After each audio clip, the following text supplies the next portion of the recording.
What's going on, guys? Uche Joku, Sneaker Principal, and welcome to this episode of the Sneaker Principal podcast. So I'm going to share a conversation I had with a colleague of mine today on this episode, and this is going to be more of a health-related episode. And this is going to be really short, but I think it's very, very important. First of all, I'm going to preface this by saying I am not a doctor. I am not a medical professional. Anything that I say in this episode is for pure entertainment value. No, it's not for entertainment value. It's 100% what I do for me, what's helped me in my health journey. So the conversation started off talking about migraines and headaches. And this is something that for a while there I was dealing with on a constant basis. I'll feel it coming on and I'll be immersed in this head pain, this throbbing tension for hours. Sometimes it will carry on for days. And with some relief through Tylenol and Advil and all kinds of pain relief medications. And that would happen for a while. And it wasn't until I accidentally came across information, sorry guys, my ice machine. I came around information, they talked about how hydration is important for the body. Hydration is very important for dealing with migraines and headaches and things of that nature. Often people will tell you, you haven't drank a lot of water. But the issue that I've come across, at least for me and from the reads I've done, is water by itself is not the answer. You need water, you need to be hydrated, but how do you get the water into the cells? And again, you can go look this up yourselves, and I might be wrong, please tell me if I'm wrong, but sodium is a big part of it. And what happens is sodium is kind of like the key or the surfboard upon which the water gets into your cells. I know a horrible example, but so that's why electrolytes are very, very important. So I'll tell you this right now. For those of you who are not watching or listening to this, Ultima is the electrolytes that I use, and it's literally sweetened sodium powder you add to your water, and what it does, number one, it makes the water taste better, so you can consume more water, but also the water you consume gets into your cells. So it truly does hydrate you. And for me, it minimized the headaches. I don't know what the science was behind that. It helped minimize the headaches. The other thing that helped a lot also was intermittent fasting. I would say 80% of the time, typically Monday through Friday, I intermittent fast. I do the 8-16 split. I fast for 16 hours and I have an 8-hour eating window. But this is what I do. My eating window is from when I leave work till midnight. Technically it's supposed to be from 4 to midnight, but I say whenever I leave work. So if I leave work at 5 or 6 or 7, that's when I eat. Once I walk out this building, I'll get something to eat, or as soon as I get home. And the reason for that is, I have way more focus during the day when I'm a little hungry. And yes, I've been doing this for a while now, so I'm not in the phase of like, oh my God, I didn't eat today, I'm about to die, oh my God, no. I have gotten used to this to the point where during the day, as long as I'm drinking I'll drink coffee or I'll hydrate with my electrolytes. I'm sipping the whole entire day. I'm not drinking gallons of water, I'm just sipping. And then by the time I get home, if it's 4, wonderful. If it's not at 4, whatever time I get home, that's my window to eat. So, and I'll eat whatever I need to eat, mostly protein. I do my best to stay away from the sweets and the processed foods, but typically it's going to be a steak and avocado. And my diet is very, very simple. People say to me like, oh my God, that's not healthy. You need to have a balanced diet. What does that mean? Okay. Because the way I eat is how people ate for a very long time and lived very, very long lives. Is in this modern world where we eat things that are supposed to be healthy, but we're sicker. Again, I'm not a doctor, that's just me. So I'll eat my heavy protein meal, And then I might snack. And I'm telling you, I love to snack on tortilla chips and a guacamole or pico de gallo, some onion, tomato, chip dip, spicy. But I keep it very, very simple. And when I go to bed, I'm done eating.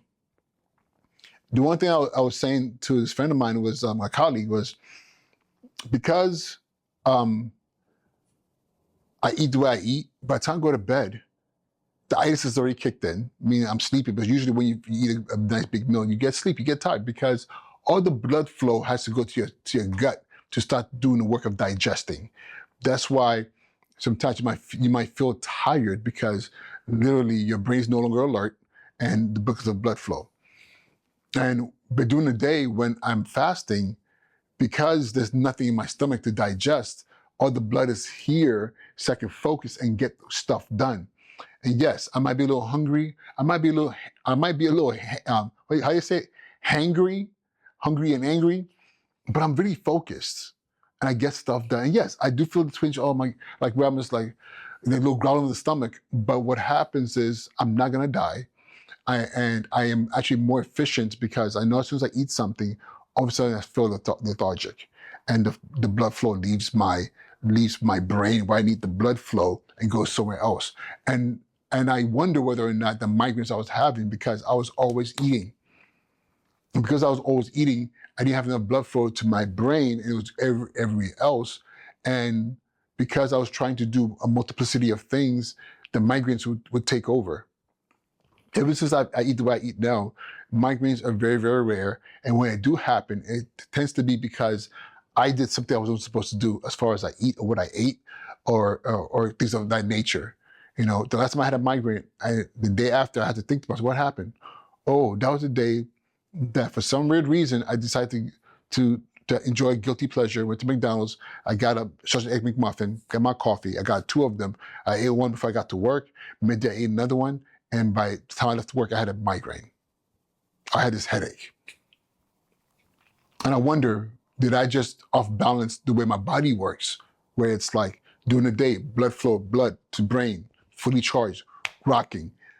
Then later in the evening, eat, sit down, watch a little TV, relax, not doing any work, then go to sleep. So that body digests in the morning, my stomach is empty, and I hit my day running. So these are things that I do. Number one, I intermittent fast. My fast goes from midnight to about 4, but I don't really eat until I'm out of the building. So if I'm out of the building by 4, wonderful. If I'm not out of the building, I will probably eat till about maybe 6 or 7, and then my body's been disciplined that way. I don't pass out. I'm not weak. I'm not having dizzy spells. When I eat is when I eat. Then when I eat a substantial meal. Typically a nice big piece of steak, avocados for snacks, tortilla chips, guacamole, pico de gallo, salsa, and then whatever little things are here or there. The other thing I like to do, I like to take bone broth and take ramen noodle. Yes, I know it's processed, but I take ramen noodle and boil it in the bone broth. The bone broth itself is about 20% grams of, I'm sorry, not 20%, but 20 grams of protein. I would eat the noodles, drink that. And that'll be my meal for the evening, and I'll maybe snack on some, avocado, whatever the case may be. Then during the day, I hydrate, and I have another brand that I use, but this is the one I like. I like the taste of this one the most, and this is Ultima Replenisher. I think you see that Ultima Replenisher, and it's a hydrate. It's a hydration. It's literally a powder. You scoop right here. There's a little scoop here. A little scoop. You take a scoop of it, pour it into your water, shake, and you sip. I have an ice maker, so I just put my ice in my Stanley cup, shake it around, mix it, and I'm sipping on that throughout the day, and I'm good to go. And the results of this, because people want to know results, is that I've been end of last school year, I was about 240. I'm down to this morning was 190. I live between like 190, 186 and 190, 4-pound split. And this is how I eat. I do enjoy myself. If I know I'm going out to eat, I will eat. But the issue now is because of the way I eat, I get full real quick. So my body only takes what it needs. I don't deprive myself. If I ever feel like, oh my God, I need to eat because I'm off, I will break my fast and get a fruit or get something high protein to sustain me. But I do my best to not gorge myself, put myself in a position where I'm just like, like kicking myself in the head because now I've completely messed up my homeostasis with the headaches and whatever else may come from just eating crazy. So my timing of my eating is very important. Hydration is very important, and what I eat. And I share this call to action leaders because typically I'm talking to leaders, principals, assistant principals, superintendents, aspiring leaders. Like, what is your dietary philosophy?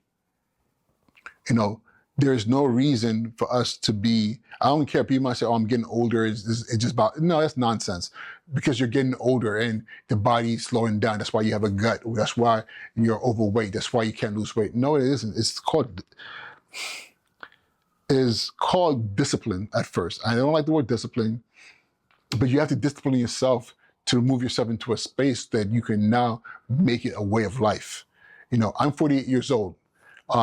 I was 350 at one point in time. I've done everything to try to find, to lose weight, and eventually I found it. And that has been being consistent with how I eat, what I eat, and really focusing on not just falling to prey to your cravings and other people's opinions as well.